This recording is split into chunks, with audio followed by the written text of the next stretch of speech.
नमस्कार, Swaraj post express में आपका स्वागत है। मैं हूं आपके साथ सिमरन शुक्ला। शुरू करते हैं स्वराज पोस्ट एक्सप्रेस। संसद का शीतकालीन सत्र आज से शुरू। 19 दिनों की होगी सत्र की अवधि। कुल 15 बैठकें की जाएंगी आयोजित। केंद्रीय रक्षा मंत्री राजनाथ सिंह ने की बैठक की अध्यक्षता। देश के 36 राजनीतिक दलों के लगभग 50 नेता हुए शामिल। आज से बदले कई नियम, आधार कार्ड से लेकर बैंकिंग तक। आम आदमी की जेब पर पड़ेगा असर। रसोई, जेब, बैंकिंग काम और यहां तक कि पेंशन पर भी पड़ सकता है असर। तेल कंपनियों द्वारा जारी होने वाली नई कीमतों से लेकर सरकारी स्कीम के डेडलाइन तक अब अहम कई नियम 1 दिसंबर से बदल जाएंगे। दिल्ली से चेन्नई तक सस्ता हुआ कॉमर्शियल गैस। लगातार दूसरे महीने आई कीमतों में गिरावट। डॉलर के मुकाबले रुपए की कमजोरी की वजह से घरेलू स्तर पर राहत नहीं। अब शुरू होगी कड़ाके की ठंड। झारखंड में ठंड का turbo mode on. Ranchi, Palamu, Lohardaga, Khunti और लातेहार जैसे जिलों में बर्फीली हवाएं जमा रही है हड्डियां। 3 दिसंबर से झारखंड में मौसम लेगा बड़ा बदलाव। मौसम विभाग के अनुसार राज्य में अचानक शीतलहर का जोरदार वार होगा शुरू।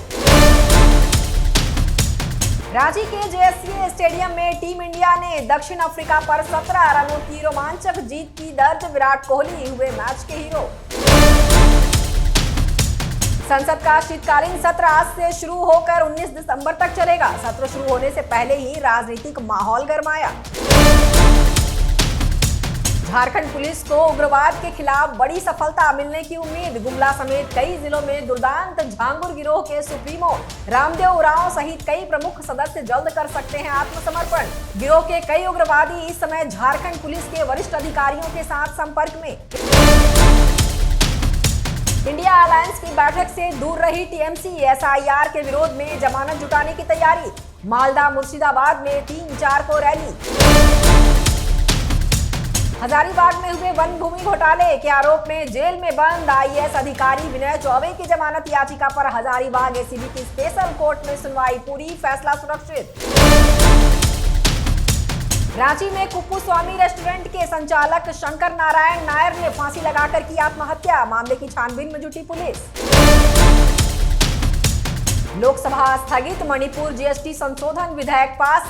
गोगोई ने लगाया आरोप। कहा संसद को हाईजैक कर लिया गया। कहा विपक्ष के मुद्दों को प्राथमिकता मिलनी चाहिए, लेकिन सरकार सिर्फ अपने ही मुद्दों पर कर रही है चर्चा। लॉरेंस बिश्नोई के नाम पर रोहतास जिले के डेहरी ऑनसोन में एक बालू कारोबारी से 5 करोड़ की मांगी गई रंगदारी। मिली जान से मारने की भी धमकी। बिहार नेपाल सीमा पर 6 माह में 100 से अधिक लड़कियां रहस्यमय ढंग से गायब। तस्करी की आशंका में मामला पहुंचा मानवाधिकार आयोग। सुप्रीम कोर्ट ने किया स्पष्ट, वक्फ की संपत्ति का ब्यौरा जमा करने की तारीख नहीं बढ़ेगी और अधिक समय देने से सुप्रीम कोर्ट का इनकार।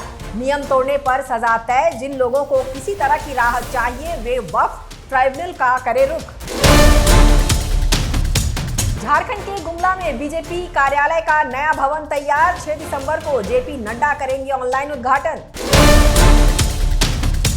जामताड़ा में पुलिस की बड़ी कार्रवाई। 45 लाख की अवैध नकली विदेशी शराब जब्त। 4 तस्कर को पुलिस ने किया गिरफ्तार।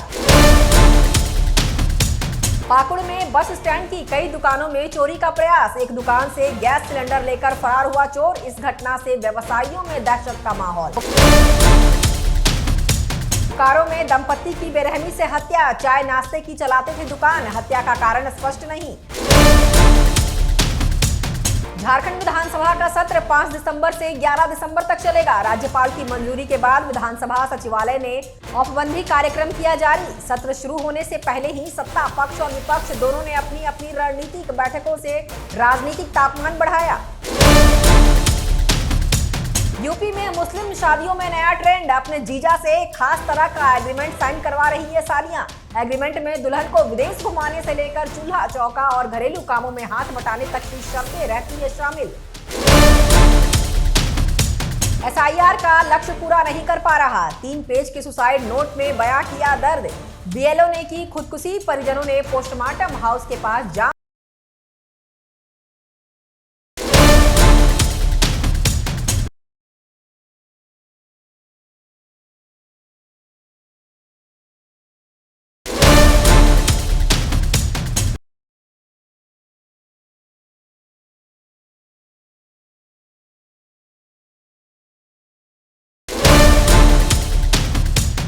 तो आज के स्वराज पोस्ट एक्सप्रेस में फिलहाल इतना ही।